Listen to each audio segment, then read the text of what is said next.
Pues la empresa para la venta se prepara fijando expectativas. Por una parte, la expectativa económica es importantísima y tiene que ser razonable. Me refiero a la expectativa económica del cliente, del vendedor.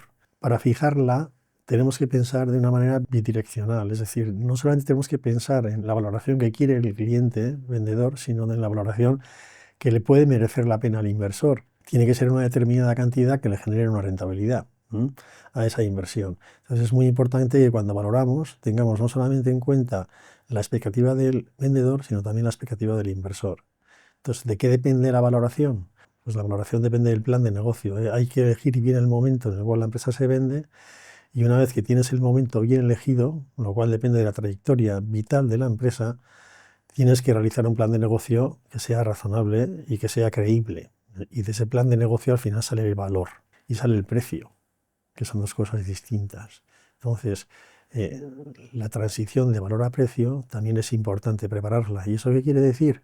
Pues eso quiere decir que tienes que estar en un buen momento, en un momento adecuado en cuanto a generación de caja, porque hay diferentes partes del ejercicio, diferentes momentos en los cuales la caja viene más, viene en mayor medida o viene en menor medida. Entonces hay que elegir un buen momento en la estacionalidad. Si tienes, por ejemplo, estacionalidad, tienes que preparar la estructura patrimonial de la compañía. Entonces puede haber activos no afectos, como por ejemplo naves inmobiliarias, etcétera, que conviene separar, y si no está separado, conviene valorar también, porque eso es una parte de lo que constituye la diferencia entre valor y precio. Y entonces eso tiene que ir dentro de ese puente, de esa transición, esa valoración de inmuebles, y al final eso va a tener una traducción en precio.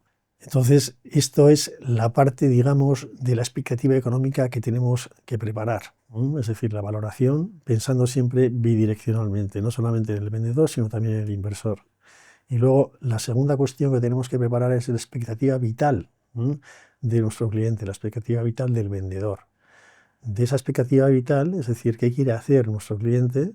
Quiere retirarse pronto, rápido, quiere estar un tiempo, quiere incluso convivir con un posible inversor para luego salir con él.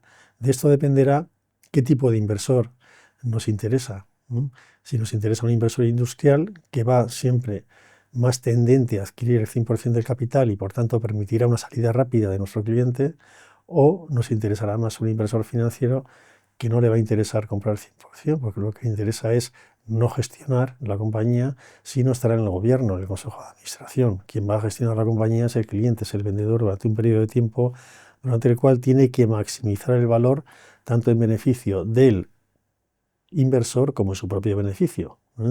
Entonces no se va a producir una venta del 100%, sino que se va a producir una venta parcial, es decir, una venta normalmente de entre un 60 y un 80%, porque a nuestro cliente, que normalmente es un vendedor que tiene una pyme, tampoco le interesará vender una participación minoritaria porque el valor va a ser inferior.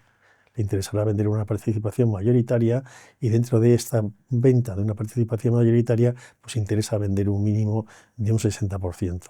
Entre un 60 y un 80% está el punto de confluencia entre el interés del vendedor y el interés del inversor.